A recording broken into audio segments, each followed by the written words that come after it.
Hey, what is going on, everybody? I'm Pastor Adam. Happy Old Testament Thursday. I'm so excited you decided to tune in, check out, see what we've got going on today. And hope you're having a great week. You're ready and finishing it strong. With that being said, we're going to dive into it whenever you're watching, whether it be morning, noon, or night. I want to ask you a question.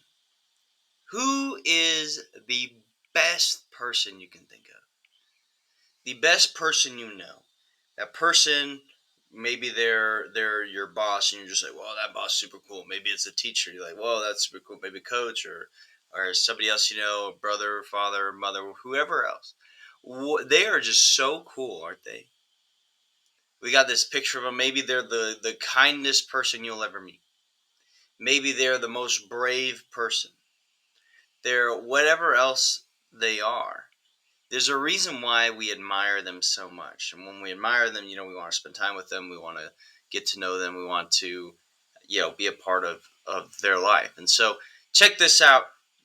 We have somebody here in 1 Samuel chapter 2 that through a prayer admires God. 1 Samuel chapter 2, verse 2.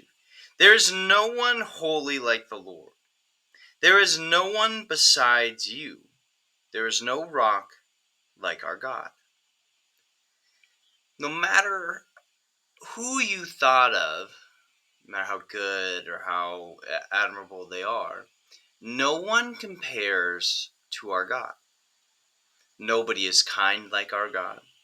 Nobody is as graceful as our God. Nobody is as good of a judge as our God. Nobody is as good as whatever else as God. There is no one holier than God. God is the embodiment of being holy. He is a holy, righteous being that we cannot compare with. Nobody can compare with. There is no one beside our God. Nobody can stand beside him. Everybody is underneath him. Because that is just who God is. God is perfect.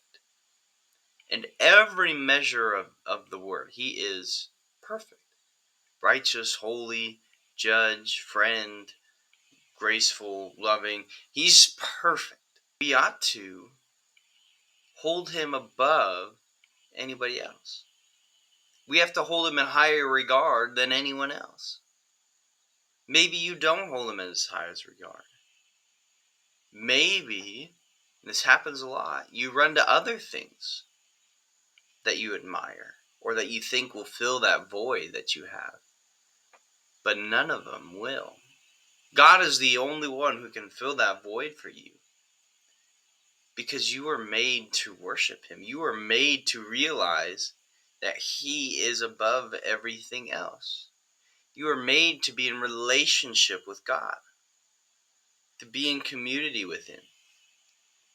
And there is no other rock quite like our God. No other firm foundation, nothing else that we can stand upon, that won't shake, that won't move, that won't whatever else. God stands firm, and he has throughout the ages, because there is nobody like him. He is our God. Now, what are you supposed to get out of this Old Testament Thursday is, do you hold God in the regard that you should? Do you unknowingly or knowingly hold other people above God? Other things? Do you go to other things before you go to God? These are questions to challenge your faith. I'm Pastor Adam, and this has been Old Testament Thursday. I'll see you next time.